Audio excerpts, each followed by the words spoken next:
morning, everybody. Hey, I'm in for the RIC. David Turner, president, owner of Maverick Sports Consulting here, holding it down on episode 114 of your new daily morning show. I have the pleasure to have with me this morning Dane Vandernat, the NFLPA Collegiate Bowl Director of Recruiting, and the man, the myth, the former pro personnel director of the Oakland Raiders.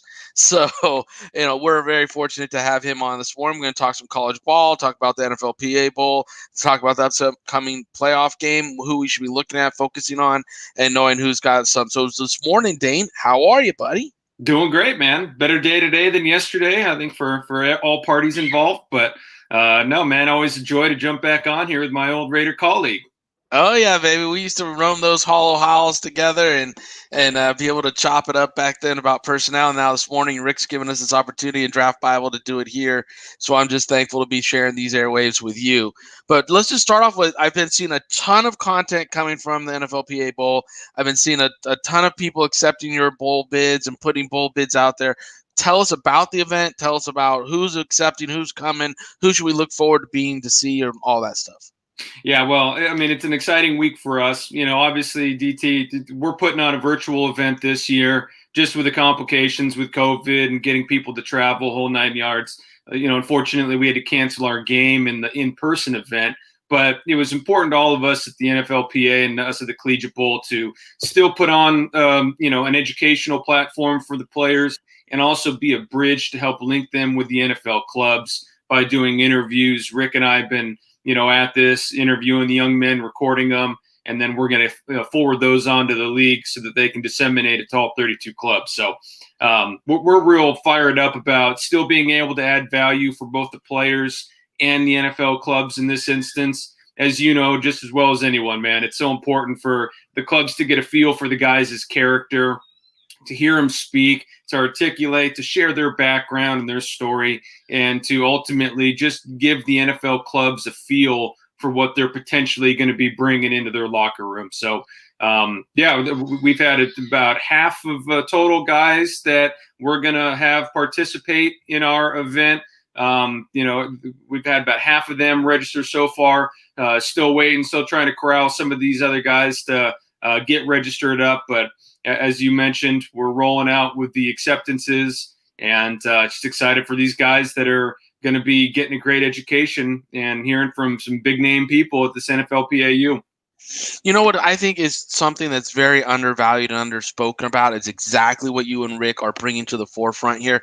These interviews, letting these kids have a forum to communicate to the NFL teams who they are, what their story is, because what's part of sports is a beautiful story, right? A lot of these kids have come up with beautiful upbringings that have full of adversity, trials, tribulations, and then even look at our Heisman Trophy winner.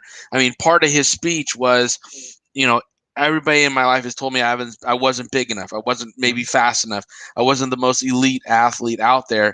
But I just got up and went to work every day. I worked harder than everybody, and that's what got me here. Look at the receiver room that he has been in with the first round picks from last year.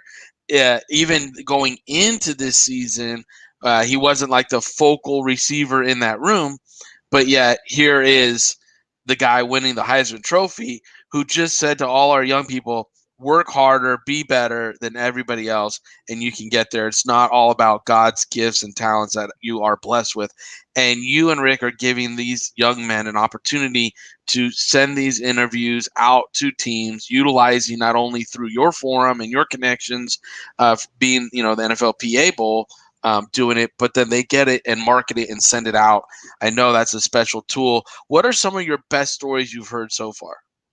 Well, and you can chime in, and there's John too. I mean, John Murphy knows this as well as you and I, DT, but I just love hearing the guys really go out there and convey how important football is to them.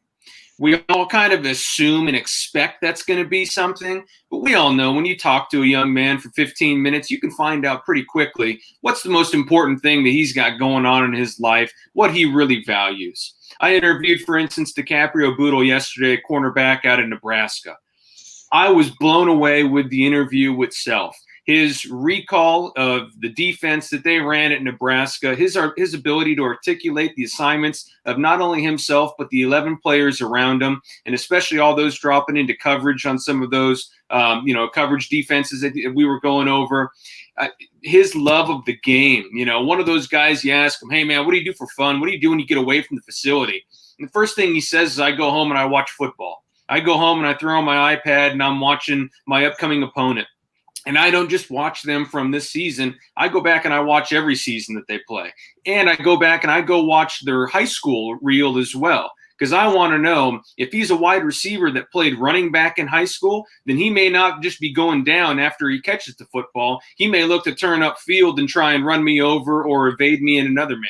So just hearing some of those stories, hearing some of these guys express just how important football is, about how serious they take their preparation, their ability to be ready on game day to make plays, just as music to my ears. I love hearing it. The three of us know if you're going to be a quality scout and personnel man in professional football, you need to do your homework. You can't just watch a quick highlight tape. You can't just listen to somebody else tell you a story and take their opinion and run with it. You need to do the homework yourself. So I love hearing those types of stories like I got from DiCaprio yesterday. That's awesome. And we are joined now by John Murphy, Toronto Argonauts VP of Player Personnel. Hey, John, how are you this morning? Doing good, guys. Excellent to listen to that. Yeah, we were just talking to Dane about, the NFLPA Bowl. We've been seeing all over the Twitterverse and social media them getting acceptance from all these great athletes and what the process is going to be, since it's a virtual process, and who we're excited to, talk about and everything. And he picked this great cornerback discussing their love and passion for the game. As a VP of Player Personnel, and you put the teams together, obviously, and pairing your players with your coaches, give us a little criteria maybe from these interviews, what you always listen for. What are some key traits and maybe even hot phrases that we can tip off our viewers that they need to work into it to catch your ear and catch your attention? Well, I think the interesting thing is, we always tried to create a dynamic in the room based off the player that's coming in. If you knew something about them, if you had a story, it was somebody's responsibility, whether it was the position coach, or one of the scouts. And a lot of times it fell, to me in Calgary, to be that guy that kind of had the button question for the kid. What was going to be the question you could ask that kid that was going to get him to either give you the answer, kind of open up, and tell you a story, whether it was something that was emotional or something that had happened during their high school or college season. And kind of two quick ones without mentioning the kids' names that come to mind real quick. There was a kid who played, collegiately in the CIS, and his club had the best 3 regular seasons and had always lost and found a way, kind of like the Saints. They had just terrible issues in the playoffs with things. So our question to them, each one of those kids, was going to be, hey, this was your final year. Like, what was it like to have that happen your first year, your third year, and now your final year? And everybody gave kind of the politically correct answer. And then this kid stumped and said, well, our coaches got us out of our game plan in the first quarter, and that's why it didn't work. And our coaching staff kind of lit him up for about 5 minutes, just peppered him with question after question after question, and at the end, the kid was like, if I had to say it all over again, maybe we players had more to do with the loss than the coaches. But it was just funny to see how you could get a kid starting to think about what he really thought about that. Did he want to take a second chance to think about his answer? And, as each coach hit him with, a question and a scenario of the preparation for the game and the weather conditions and, how they played after the first score of the game went down and things like that, you saw the kid sort of rethinking how he came to his initial conclusion, where he wanted to distance himself from the issue. He didn't want to be a guy that was on the losing team in the playoffs the last 3 years. And all of a sudden he felt uncomfortable in the room with a bunch of coaches who said, so in other words, you would have told the media that we've lost in the playoffs 3 out of the last 4 years, and it's our fault. And he's in the chair just kind of bouncing around, not knowing what to do. And the other one was, we had a kid who we had a really good grade on, but my question was, I'm not sure he's doing football because it's his favorite thing in life. I'm not even sure it's even the second or third favorite thing in life. What I think he is 6'5", 275 pounds. But he is the world's largest accountant. And I said, that's my problem. And, our coach read that in the bio and said, you basically told me that this kid is the world's largest accountant. Well, prove it to me because, man, this kid's film, he's flashing. Why do you think he has no passion and such? And, we got to talk and I said, well, how did you get your scholarship? How did you get down to the U.S. school? I was looking for a place that, had a good business program. And, my mom told me, to, make use of this to get my education. And I said, let's, pretend that Dane and David aren't sitting right here listening. All things being honest, you loved your college career, right? Love being in college. Yeah. You'll even probably stay and go back and get your master's next year. Yeah. And you have a whole setup for your career in terms of, 9 to 5, you're going to work in a company, you want to kind of do this business and accounting stuff. You just used football as a catalyst to get to where you want to go. Like football was the catalyst for you now to have the next 25, 30 years of your career because you were 6'5", 270 pounds as an 8th grader. You've been the same size like your whole life, and your mom's really smart and your grandma helped raise you and whatever. So as soon as he came out, he was like, yeah, I didn't have anybody who taught me football because I had all women in my family. I just played football because I was the biggest kid in school and they told me to play football. So I played football. And then my mom told me I could get a scholarship to go to college by playing football. All right, I'll go do that. And you could just see the poor coach looking at me like, oh, man, it's like. Yeah, I really wanted this guy. I wanted you to be wrong because I'm looking at this Adonis. But you're so right. Yeah. And I told him, I said, so the good news is you're probably not coming to play football for any of us, but you could do all of our taxes and coach's retirement plan, and he started laughing, but he was very honest about who he was. And it wasn't that it made him not be a prospect. It just made you understand that what is this kid going to do if he hits a hard road early in his career? He has his backup plan. Because his backup plan is really football. He's going to work in the offseason. He's got a job. He's got a whole life planned out in his mind. So, hey, if you draft him and he struggles early, what's to say he doesn't shut it down? Right? And that's the thing that, you have a lot of guys, that, and I hate to use names because people think if you say something about somebody in that way, it makes them like they were a bust or whatever. Quaim Harris, to me, is exactly that type of example. This kid was so smart, had so many other avenues in life to do things that football was just a part of his life. And when he walked away from being in the NFL, to him, it was like, well, that time is over. And he was moving on to other things. But to people like us, we're like, wait a minute, that's a first-round offensive lineman. Where are you going? You can't leave. What are you doing? And so I think it's the stuff of what you get to learn about these kids is so much more about the non-football. And some of it leads you to understand why they play the game they do, the way they do. And other lets you kind of realize if you think there's upside there, sometimes the kid will show you why there is, but other times they clearly let you know that it's not. What you're seeing is what you want to see from them. What they want to see out of themselves can be something very different. Absolutely. And through the process of interviewing, that's what we get is the character, the makeup, the DNA, the cojones of these guys. So when adversity hits through the season, through their career, we know if they're digging deep or they're hitting the ejector button and just moving on to the next thing because you know what? It was a money grab in NFL anyways, just because they were God gifts blessed them with size and speed or whatever it may be.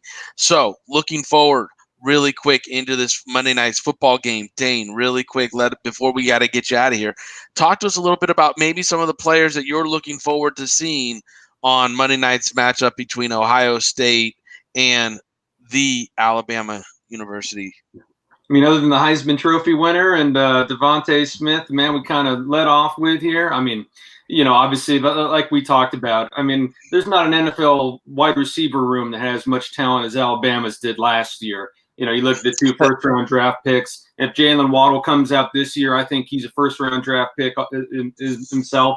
So I think you're talking 4 first-round draft picks. But the tight end there for Miller Forrestall gets overlooked. I think he's a very competent, you know, one of those inline type blocking guys who can also flex out. I think he's, you know, he's not a Trenton killer as a Y. He's not, you know, elite speed to run the seam, but I think he's a really good jack of all mid-round type tight end that Alabama has there. And not to mention, we all know Najee Harris, but Brian Robinson, his backup running back, I think could start for 100 NCAA teams if he were somewhere other than Alabama and backing up Najee Harris. Brian Robinson's a talented, you know, runner. He's tough. He's physical. He's got great size. He can catch the football. He's got speed to take it the distance. I'm really bullish on Brian Robinson. I think he's going to be a mid-round pick, and I think an NFL club is going to be very happy with him as well. You know, I mean, to go on and on, I mean, you know, like we kind of talked about behind the scenes, David, I mean, we could spend an hour just talking about Alabama or Ohio State's players here, but some of the guys for Ohio State, I think you look at Baron Browning, inside backer for them. I think he has elite outside linebacker type traits. He's very explosive. He's got great size and length. He can rush the passer. He can drop. He, you know, hasn't been a full-time starter up until this year, but he has the traits athletically, physically NFL teams are looking for. As we were talking a minute ago about the interview process and learning really about the full makeup of players inside and out, that's going to be a guy NFL teams are really going to have to dig deep on to find out exactly what makes this guy tick, what's going to make him a great player at the next level. I think, you know, staying with Ohio State, I mean, they got 3 specialists that could be playing in the NFL as well, but you know, the next to Baron Browning, they've got 2 other linebackers, Pete Werner, you know, who I think is really the overlooked linebacker for Ohio State. I think he's a solid 2-down player, should be a special teams demon, physical, athletic, top end speed probably is going to be just, you know, borderline about where you want it. I expect it to be, you know, high 4.5s, you know, to mid 4.6s. But I think he's a quality football player, instinctive, productive, you know, makes the plays that he should. So for both teams in this national title, they're playing in this championship game for a reason. They're loaded with talent. They're very well coached, and they've got a lot of depth on these teams. As we know, year in and year out, we're talking about the same too. Well, yeah, it's no doubt because, you know, at the beginning of the season, there was the same 4 that the bowl series ranked 1, 2, 3, 4, and at the end of the year it's 1, 2, 3, 4. Don't even get me started how it's not a playoff, it's a ratings run. So, you know, it's all it is with this. But you're right that, you know, we got some loaded, talented rosters coming up here. There's a reason why the NFL shops at these places to, you know, bring those elite players up to the NFL level and see them have productive careers for many generations up there. John, is there a couple players that you think that you're focusing on out of this game here? Like I said, there's plenty to talk about on these 2 rosters. Yeah, I mean, I think, you know, is Jalen Waddle really going to be able to make you know, a full recovery to even do a cameo appearance, you know, in this game? You know, if so, I mean, now just imagine, you know, what you're dealing with, you know, him, Mechie, and Devonta Smith. You know, if they're able to pull that out, I think that's, you know, that's something to, you know, to see. And I think the other part of it is the on-field part, which is here's Saban once again with one of his coordinators on the verge of going to take another major job, another guy who didn't even coach on the field, was an analyst with him, got a head coaching job at Arkansas State. So my question is, now you have Brian Daboll on the verge of getting interviews and potentially a head coaching job in the NFL. You have one of his coordinators getting a shot. A year from now, who's that hot name that we've not even really focused on or heard of on Saban's staff? Or who's that NFL guy? You know, is it going to be a Bill O'Brien? Is it going to be a guy like Gase who decides, you know what? Easy way to hit the reset button, easy way to hit the refresh button on the resume. Go hang out next to Saban for a year or two, and he can clean your record. In the meantime, you're going to win about 25 college games and probably a national championship. So not bad for the resume is going down and being on Nick Saban's staff. And now on the flip side, you heard Day come out and say, well, hey, I'm not doing anything other than Ohio State. I'm not interested in it. Thanks for putting my name out there, but I'm staying where I'm staying. Pretty interesting, you know, with Ohio State to let you know, not only do they have the best quarterback recruit who flipped from Texas to them to replace Justin Fields, but you now have your head coach saying he's staying, and you got coaching issues at potentially Northwestern. We still don't know what goes on with Harbaugh, you know, there. Michigan State was down, but you think they'll float back up with what they've done. Pretty interesting that on one side, he's able to replace these guys and just keep moving. Go with the next group, go with the next staff, go with the next coordinators, and they're right there in the national championship game. And if you're Ohio State, you got a pretty good feeling that you could be right back where you are again.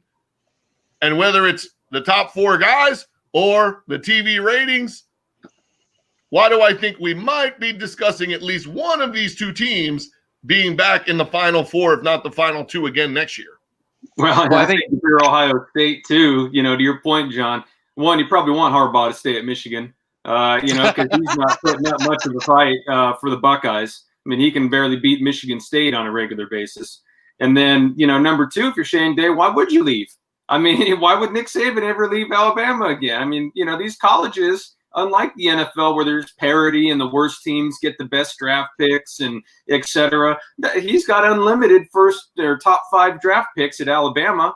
You know, to your point, it's a great way to rehab your name, your reputation. If you're Adam Gase, if you're Bill O'Brien. I mean, to me, what if Josh McDaniels leaves for the Houston Texans? Do one of those two guys go up to New England to do the same under Belichick? But obviously now we're kind of turning to the pro side. But no, I mean, all great points, John.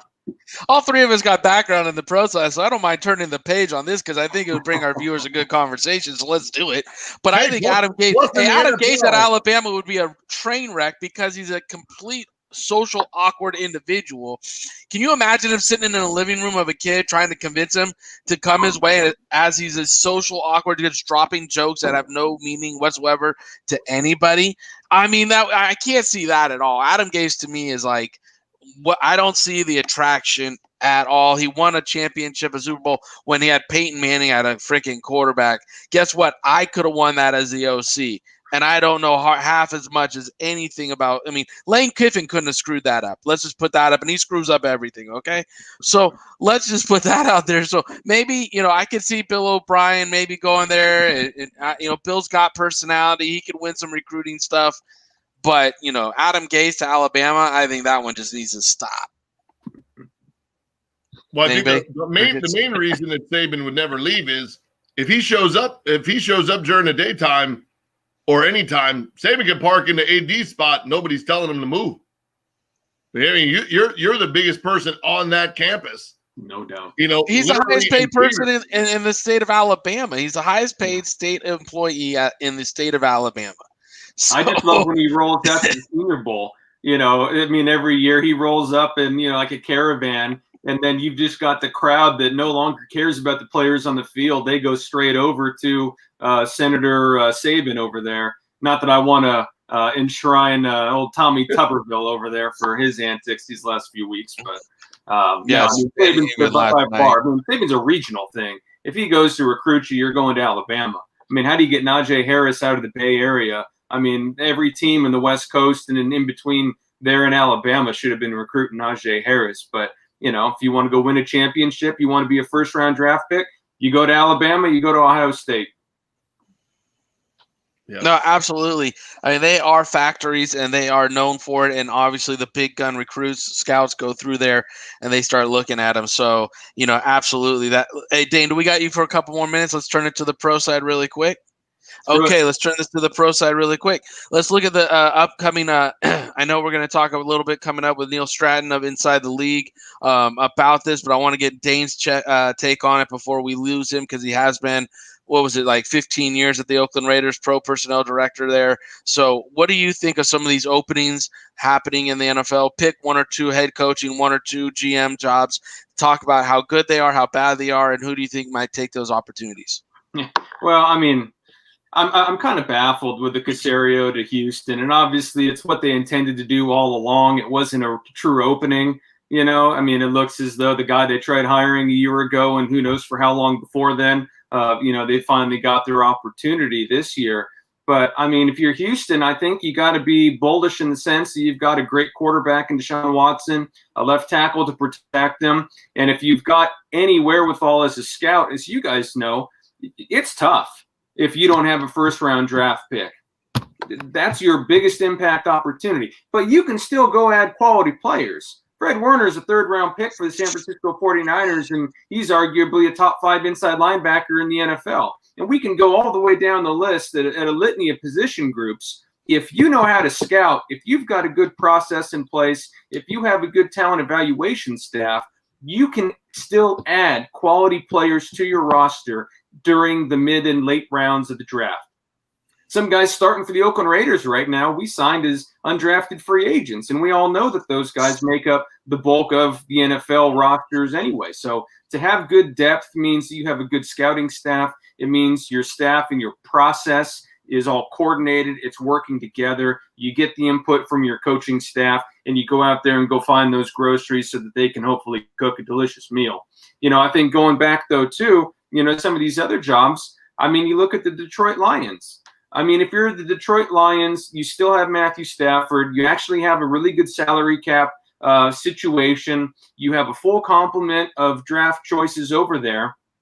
So my question is how, and this also goes for the Jacksonville Jaguars, but for the Detroit Lions, Aaron Rodgers is getting longer in the tooth, despite the fact he's still playing at MVP caliber. The Chicago Bears, I know they backed into the playoffs. I don't think they beat one team, or I think they only beat one team with a winning record this year. So, they got to 8-8. They're in the playoffs, but they're not an annual contender. And then with the Minnesota Vikings, I mean, something's got to be off there with Zim and that staff, because they sure have fallen quite far in these last couple of years. If you're the Detroit Lions, if you get a good talent evaluator in there, if you can add some pieces to support Matthew Stafford for the next couple of years and hopefully get some speed on that team and on defense, you may not be outside looking in for very much longer. You may have an opportunity to be successful in the not too distant future, despite the fact that you're going to need to retool.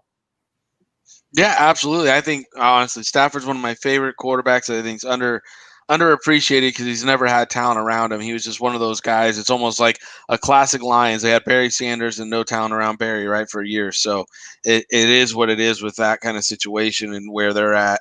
I think, when I hear names on that, George Payton is obviously one that rings a bell because you got Chris Spielman now taking a strong role in that a decision-making process. And, Rick Spielman is obviously his brother. He's at Minnesota, and Rick and George have been together since the 2000s. So, I think there's a really strong attachment there, and there'd be trust for George to come over, and I think for Chris to hire him. So that's one name I'm really watching there in Detroit.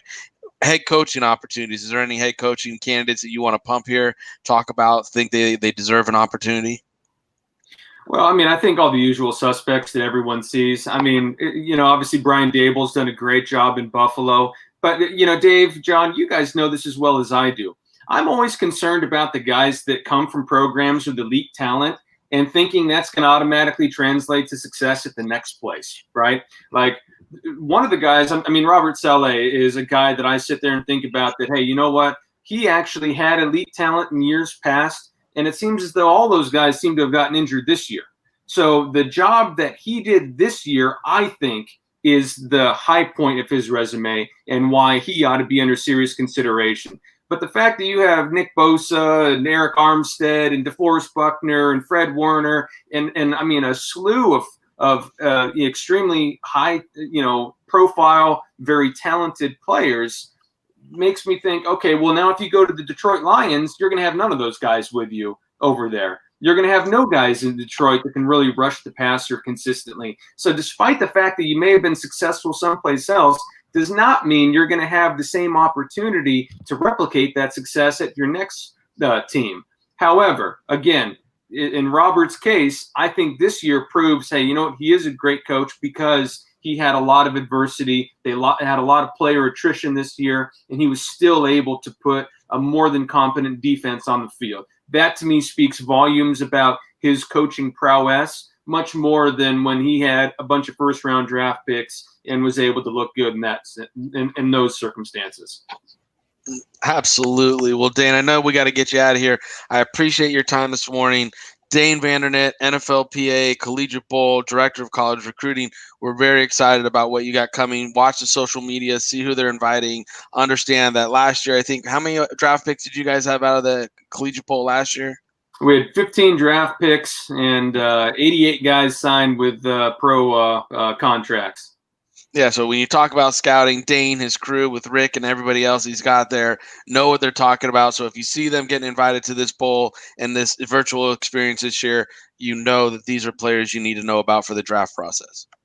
DT, Murph, always appreciate you guys, man. Always great chopping it up with you. And, I'm glad to jump on here again before Neil because he always shows me up. Thanks again, Dane. Appreciate you. Have a good day. Be safe out there. You too. Thanks. So, John, he brought up some really good points about these, what we're about to get into with Inside the League, Neil Stratton's CEO here. So, but for you, give me a couple of your points really quick on this pro-style stuff that's going on, GM, head coaching searches. Do you have an overview that we can talk about that will lead us into this segment really easily? Well, I thought it was interesting that you hire a firm in Houston to give you a list and then say, all right, thanks for the list. We're going off the list, and hiring somebody. And then not only are you hiring them, you're clearly showing that there was tampering because you're not only signing the guy, you made him the third highest paid GM in the league. Yeah. So, that stems from having a past relationship or conversation to know what it was going to take to get you out of New England. And now, just because it's a later time, it's almost like, well, I wasn't going to sign for less than what you offered me when you were trying to poach me from New England, because I don't see really too many people that are going to sign for that amount of money. I don't think you're going to see a lot of, GM candidates in this market, that are going to get paid, 30 million for 5 years, 6 million 6 years, 5 million basically per year. And yeah, he's absolutely jumped way up after, again, let's be honest. I'm not trying to kill Nick because I don't know him. Okay. But let's talk overall. Their draft picks have not been that great. Their free agent signings have went always the way they've done things there. And again, that might be the situation why he got this job in Houston, because they don't have first and second round draft picks the next 2 years. They have to build through free agency, and those picks have really been well. But you're right. They paid 6-7 figures to a search firm for a list. They interviewed a couple of the guys, but it was ultimately the person that they were found guilty of tampering with. The only reason they didn't get fined is because New England pulled the tampering charge away, so the fine didn't happen. But they were going to get fined, from what I understand, about $750,000. And again, these NFL owners that are over here telling us they're not making any money this year, you're still paying Brian Gain money that you assigned him in Houston. You're paying Bill O'Brien for leaving. And now you made this guy the third highest paid in his first GM gig, the third highest paid guy at $5 million per year for 6 years to get him out of New England. Quit telling me there's no money in the NFL, that people aren't turning profit, when I'm starting to see these dollar amounts keep going up. And last year we had coaches 7-year contracts at $7 million a year. These numbers are just getting astronomical. It's crazy. Yeah. Well, and now we turn to somebody else who's, works down in Houston, but for a little bit less than 5 years, $30 million. Yeah, and here he is, Neil Stratton, inside the league, coming in from the Texas, Houston area, and I'm not sure, is your salary quite reading Cesario's type money there, Neil? David, I would have given them 5 names of guys I like for a whole lot less money than that search firm did, and I mean, they could have thrown it away, and everyone works out, right? I mean, it was good for everybody. But they didn't call me. I got to check my phone. Maybe I got to update my number with those guys. They got to call the search firm of Turner, Murphy, and Stratton. We could have get them a really good deal, and they could have wiped their ass with it and thrown it out, but we wouldn't have cared. We could even throw Dane in for that kind of money. Let's make everybody happy. Everybody gets a little bit. Everybody gets a little taste. Well, the good news for Nick is that, Neil's there. If he needs a real estate advice for the Houston area, Neil can point him in the right direction. Best Mexican food, whatever. Oh, yeah, that Tex-Mex spot we went to was delicious. Hey, man, I know. We got to get Murphy down here for that, man. I mean, he's got to learn about El Jarrito. It's an awesome place. Mm-hmm. But, yeah, my guess on this, guys, and I don't have any inside information, is that the NFL said, listen, you got to clean this up. We know you're going to hire Caserio. You got to clean this up by hiring a search firm and at least making it look good. These search firms, they're almost like the washing machine of this process sometimes, I think. I mean, it gives you some great candidates that look good in the press conference and that kind of thing. You can throw it away, but I guess at least you've checked a box. They've become so powerful and so popular, and that's something we've talked about in this space, in previous episodes, and it's pretty amazing. I'm not anti-search firm, but there's certainly a phenomenon that's a big part of this process, and they appear to be here to stay. Well, and what I've learned also through this process, the NFL themselves have like a little conglomerate of young up-and-comers that they're trying to train and bring to the market and get them prepared for these opportunities, right? And those guys get taped interviews that the league and different teams are able to have access to, kind of like we were just talking with Dane, how they're doing an NFLPA Bowl. They're, taping interviews of standard questions with the players to give the teams opportunity. Well, so the NFL is doing that with these executives. So I personally haven't been able to get one of those yet. I don't know about you, Murph. Probably you got a dozen in there the way you are. But I haven't. And anyways, but for these processes, I think there's 6 GM jobs still open and 6 NFL head coaches jobs open. What are you hearing from your insiders there, Neil? Well, it's interesting to look kind of from the 25,000 feet level, kind of which jobs are open and where the fits are. I talked about today in my blog and Succeed in Football, kind of where some of these holes look like they could be filled. I think let's look at Jeff Ireland. I think Ireland is one guy who's going to get a job during this cycle. I think his time has come. I think he's proven that he's very capable in the draft side. I think he's put Miami behind him, kind of excised those ghosts. He looks like a good fit in Detroit. I don't know. Again, I don't have any necessarily inside information there. I know he's interviewed there. It's a Zoom interview. He hasn't done it in person there yet because he can't, because the Saints are still in the playoffs. But they have, I think from the criterion they have and what they're looking for, I think he makes a lot more sense. Whereas he's also interviewed in Carolina, if you believe the reports that are out there. I don't think Carolina's a good fit for Jeff Ireland. I think Matt Rule is going to hold the iron there. I think he's going to make all the calls and call the shots. And I think a guy like Jeff Ireland, especially after kind of being, I don't want to say under Sean Payton's thumb, but certainly kind of having to give some to work with him in that regard, I don't think he's going to want to go in and have to have that same arrangement. I think he's going to want to be able to call his own shots and do his own things. Now, maybe if Rule makes it clear that he's willing to kind of concede that kind of power and understand what Ireland brings to the table, then maybe it works. But I'm inclined to believe he's going to want the whole shooting match, kind of like what he had in Miami. And, we'll see how it develops. But I think, again, not every person is the right fit for every team. I think y'all probably would agree with that. And just looking at those, I think those are kind of an interesting kind of a way to look at that. And also, given that Carolina's looking for someone I think with more of an analytics background, I think that's what the owner wants. I don't think that's really Jeff. Jeff's a little bit more old school. Yeah, I think you're right on that. Absolutely. Up in Detroit, you bring Detroit up, and we were just talking about it with Dane Vandernat. I think, to me, another qualified candidate that is, I think, in a strong contender role up there is George Payton because of his connection with the Spielman, the Spielman group. So I think that's one up there that we're going to see get a lot of play and maybe even the job. And in Carolina, analytical backgrounds will get you so far, as we all know. The room that's in Carolina, as I work there, is full of great scouts right now, and I hope they don't get disbanded because there are some great veteran scouts that are football guys in that room, and they talk great ball, and they know players and what they look like when they walk in the room. So for me, I look at that situation, and I'm like, you know what?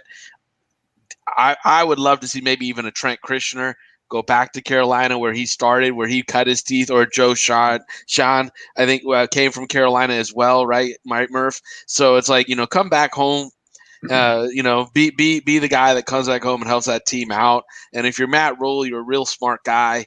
Know that, football's more than numbers. It's more than analytics. It's really about what we were talking about earlier, the character of individuals and how they mesh and mash with your coaching staff. And knowing that is a unique trait that a lot of scouts, we've been able to fine tune through years of doing it, but not too many analytical guys really get that. I want to thank everybody that's in the comment section right now, tuning in, looking at us, Rise and Draft. See you in there, Ryan, Dan Cassidy, love you.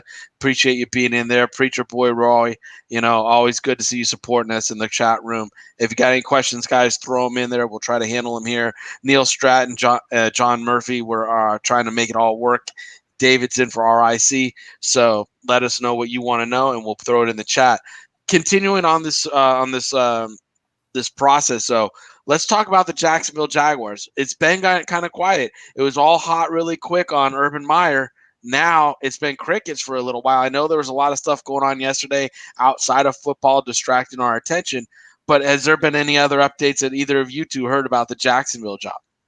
What I've seen is, I guess the media kind of let the cat out of the bag on Urban Meyer. And then my understanding is he won't come in there unless he gets the money that he wants, which is about double what Nick Caserio got. And you guys have now, obviously he's head coach, not GM. But I think Meyer comes in as this is kind of where the model flips, and the head coach is going to be the one that kind of calls the shots.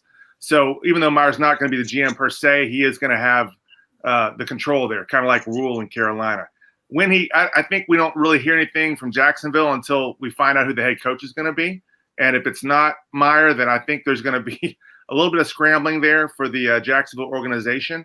And this might be one of the last jobs to get filled from a GM standpoint, because I think they've got to hire the head coach first. Kind of similar to Atlanta. I think Atlanta's got to decide if they want to keep Raheem Morris or not. If they do, then they go in a certain direction. Maybe they elevate from within. They've got two former GMs already in-house. If they don't bring in Morris, if they don't keep Morris, maybe they bring someone else in who may have a completely different direction that he wants to go. So I think those may be two jobs where there's a little bit more of a delay, because they're going more towards the head coach as the powerful guy, more maybe as opposed to what Detroit's going to go, where they're going to be more of traditional and let the GM kind of call the shots. What do you say, John? Yeah, I think the Jacksonville thing is very interesting. I mean, then you heard, Urban, didn't say anything about how much control he wanted to have, but he did come out and say, hey, that's not exactly my, I didn't say I needed that much money, to come do it.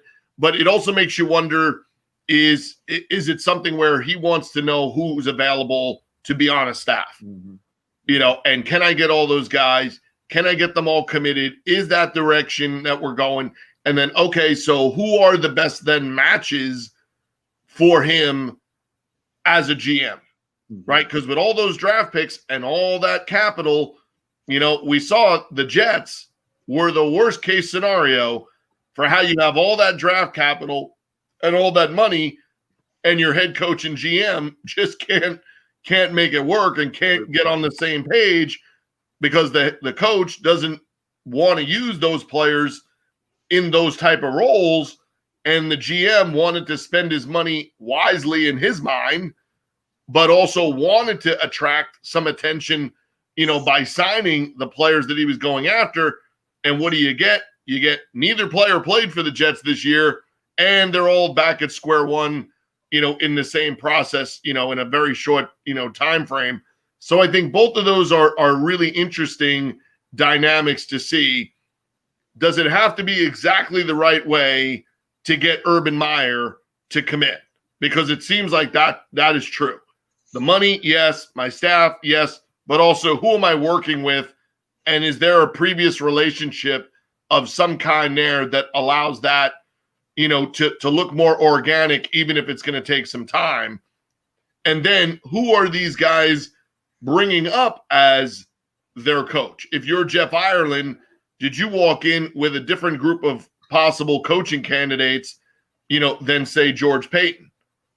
And which way, does that sort of turn, an organization to you or away from you in those scenarios? You mentioned there's multiple people that could return back to Carolina, or does a Rivera reach out and say, Matt Rule say, like, hey, a person that I'm connected to, somebody I've worked with or been around, somewhere else. The same way that I think Rivera will have that influence, there, and will Elway have that kind of influence to say, well, clearly they were going to have offered it to Matt Russell first, because there's already a relationship there that, you're not just bringing a new person and a third dynamic into the room. So again, could you see them look at somebody that's been in the Broncos system, or been with Fangio somewhere, and all of a sudden, does that open a spot, maybe dark horse spot for George to be maybe that way, right? Him and Fangio know each other. Could that be a scenario, where you get a person very well respected? Elway's going to get the total respect that he wants, in his role from a lifer, football person. None of us would walk in a room with John Elway and be like, yeah, you don't know personnel, please step out.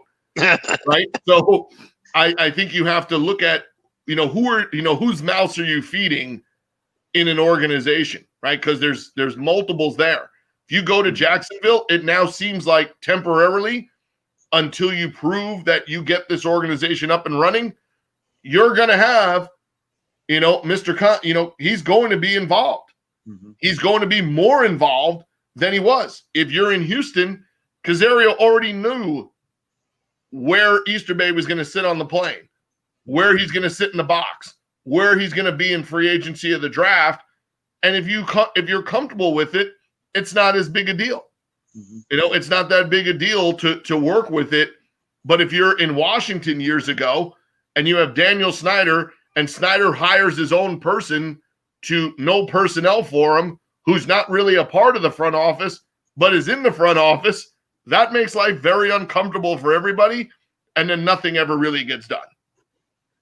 Well, I tell you what, let me throw one thing, and you kind of talked about when you referenced Denver. Adam Peters could be a dark horse there, highly regarded. When I did kind of a review and talked to a bunch of people across the industry, no agents, just people in the industry, scouts, executives, what have you, Peters was a guy that really came through very favorably in a lot of quarters, and kind of surprised me because he's kind of new in San Francisco. Obviously, he's with Denver for a long time.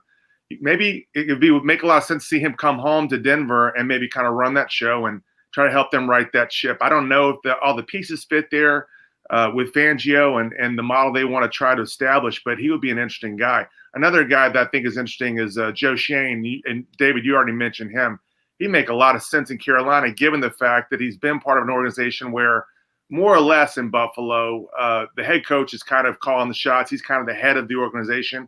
Maybe Shane will be comfortable there. And then a guy, I'd be remiss if I didn't mention him. I know I've been a big advocate.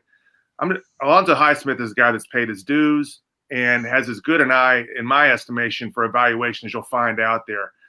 Never been a GM, obviously, but I think that his again, I just don't understand why he's not getting more interest when so many of these people that are getting interest failed or don't have, I guess, the same case that he has. I mean, you want to talk about the Browns and how everyone is excited about, they're making the playoffs for the first time in 18 years. If Alonzo Highsmith and John Dorsey aren't there, they built this team and deserve a lot of credit for that, taking nothing away from Andrew Berry and the people that are there now. The facts are these are qualified people that I just don't think are getting enough mention. Is it because they weren't on the Troy Vincent memo? Maybe. I don't know. Well, I think, you know what, guys, there's a couple names we've left out that, again, this process, especially what I'm loving about this conversation when Rick said, hey, can you do the show today? And I said, sure, what are the topics? I'm like, dang it, I get to talk this topic with John and Neil. I mean, the three of us have been in this game for over 2 decades. And so, for me, I look at Champ Kelly, right? Champ's worked paid his dues. He's worked in Chicago, so he knows Fangio. He's worked in Denver. I talked to people in the building in Denver as soon as Elway moved up. I called some friends. What's this mean? What's going on there? 3 of the 4 people, first name out of their mouth was Champ. Sure. They want Champ back. They think putting Champ in the seat would be really good for the organization. They think that Elway and him, like John was saying, have a good relationship. They know where he's going to sit. They know he's comfortable with that relationship, and him and Fangio have a relationship that seems to be comfortable too, talking with people out of the Bears. So that's one of the players in this scenario that I see really and could be comfortable with. I was actually a little surprised to see George Payton's name mentioned in this arena yesterday and this morning, because I think George would be a better situation as a culture builder. Somebody who's built culture that could go to Jacksonville, honestly. Put him in charge, let him build a culture for you, and with all that draft capital and all that stuff, trust that he'll put the right coach in play, and it won't cost you $10 to $12 million.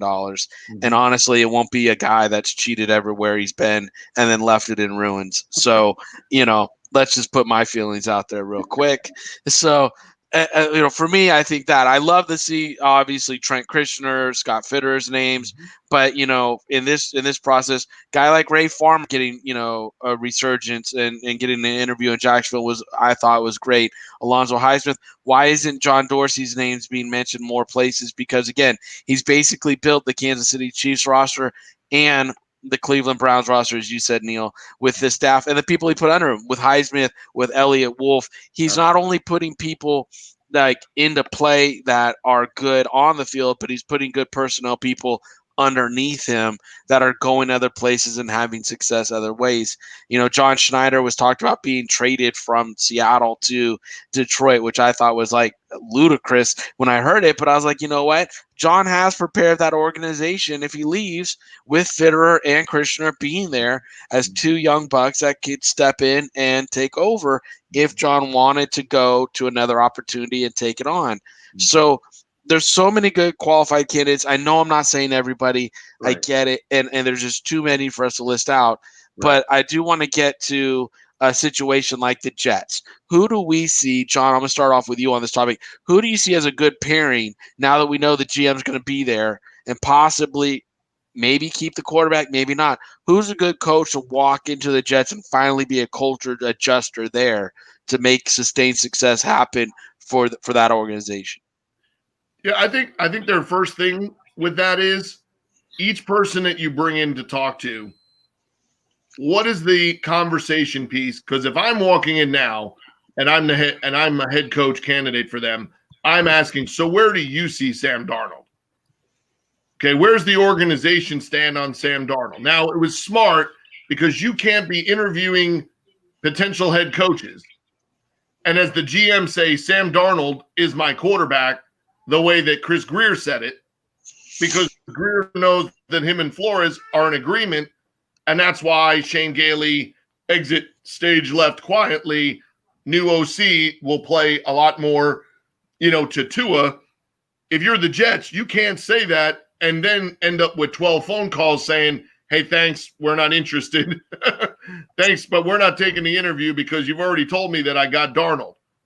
So you're either looking for somebody to come in and confirm that you want to go with Sam Darnold, or you're waiting for somebody to come in and say, hey, with that pick, I like Justin Fields. I like Zach Wilson. I like such and such. Or, hey, there's a pending free agent. Let's go do this. And Joe, what do you think about trading Darnold? Once you get that right answer and only Joe Douglas knows which one of those three things is the right answer for him, I think you got to narrow your search based off of what is the Jets' real opinion of Sam Darnold. Is there somebody that you think you can get and bring in there that suddenly turns him into, what you think you drafted? Yes, go with that guy. No, well, now you got a little bit of a problem, because is it an outside guy? Is it a way outside the box thing? Do you have to go try to knock on that door of Lincoln Riley and say, hey, what do you think of Sam Darnold? And would this work if you came and coached him? I think you need to be asking legitimate questions of the people that you think could coach a quarterback in the NFL and get success. So if I were them, I'd be interviewing Lincoln Riley. I'd be interviewing Dable to get that idea. I'd be interviewing Bieniemy. Look at the guys that are working in and around Patrick Mahomes. What did you do with Josh Allen? What have you done with all these kids that come to Oklahoma and they're all Heisman Trophy candidates, and such? I think you've got to talk to those guys that have had success with the quarterbacks, then sit down again and say, all right, was it Darnold or bust? If I'm Joe Douglas, am I sitting there with, the Darnold no matter what, or am I open to suggestion? And the best suggestion I hear, and I go back and evaluate it, I look at it and say, okay, we are in control of this. We don't have Trevor Lawrence anymore, but we have anybody else in the draft. And depending on what the Jaguars think of Trevor Lawrence, maybe there's a shot that we could get back into the Trevor Lawrence sweepstakes with a bold move. But I think you have to first and foremost, don't hire somebody and then decide what you're doing with Sam Darnold. Hire somebody that's in lockstep with you of how you're treating Sam Darnold, because it is the most important part of your offseason, because it's either going to require that number 2 pick, require a trade or free agent. And I don't think there's a way you're doing that with Sam Darnold still in the building. Putting a Joe Flacco type guy, even if it's a different guy, in the room, yes. But not putting a draft pick at number 2 in the room with Sam Darnold, or not putting an outside guy that clearly is being, given the game, given the ball. And if you are going to do that, then as the Jets, you better be very, very bold in the sense of bring that guy new in the building, say immediately he's our starting quarterback, and at the same time say, because we want to work on Darnold and try to get him back to being what we thought we had when we drafted him, right? Don't send him to the minor leagues. Just put him in middle relief for a little while and say we're trying to work on his mechanics, get him going, and then you got to know that the following year you're giving him back the ball when the time is right, and he's had a chance to work under this new system or this new person you brought in. But just don't be wishy, don't kind of straddle the fence there. And I think the smart thing, we mentioned it, Neil did, like, hey, the best thing you heard if you're a Jets fan is that, like it or not, this is all going on Joe Douglas. There's no law firm of, Turner, Stratton, and, they didn't call us, right? But good news is it's also not Woody Johnson or Chris Johnson saying that they got some NFL group that they're connected to that they pay $500,000 to, and it comes out and it's John Isnick, right? Thank God, hey, you're probably not spitting out the wrong answer, in this scenario. And I think the one other interesting thing that we heard yesterday was Eric Bieniemy not getting an interview from the Texans. Well, I think, and I think it kind of goes back to what we discussed earlier. I think Caserio comes in and he doesn't want to be beholden to a head coach. I think he wants to call his own shots. And I think Bieniemy comes in, he's got a strong enough hand at this point. He comes in and he brings either Ryan Poles or Mike Bergonzi as his GM. It's the Sean McDermott model. It's the Pete Carroll model. I think that's why you're not seeing Bieniemy come in here. Once Caserio became the pick, I think that killed any chances of that. I think now it may be possible to get a Brian Daboll. We might get a Nick Sirianni. We might get someone who's kind of a hot offensive mind, but not a guy that wants to come in and set the culture for the organization to to kind of mold everything. I think that's because clearly Casario's role now. We have a guy who's definitely in charge. And I think that's kind of what Cal McCombs is used to, is having one guy that answers for the franchise. He had that with Bill O'Brien. Before that, he had that with Rick Smith. Now he's got that in Nick Caserio. I think that's just what he's comfortable with. And I think, right or wrong, that's the direction they're going to go. If I were Caserio, first thing you do when you get to Texas is you probably want to have lunch or dinner with your quarterback. Oh, yeah. Quickly. Yeah. Quickly, because the Twitter did not. It didn't seem like he was in favor of things in the Twitterverse. Well, guys, we're approaching this hour. We're just gone over it. Great conversation. Want to put one thing into the chat or into the room really quick. I think Dabo winds up going to San Diego. Herbert, him, and I hear there's a high school connection with Izzik and him. So they went to high school or something like that. So therefore, I think Izzik knows that he's only getting one more head coach under his watch, and that's going to probably wind up being a friend that he can go back to high school with, and a guy who's shown a very similar quarterback model in Buffalo, done well with. Come down there and trust him to do the same thing there. But parting shots, really quick, Neil, kick us off. Tell us what you got going on inside the league. Give us the skinny, buddy.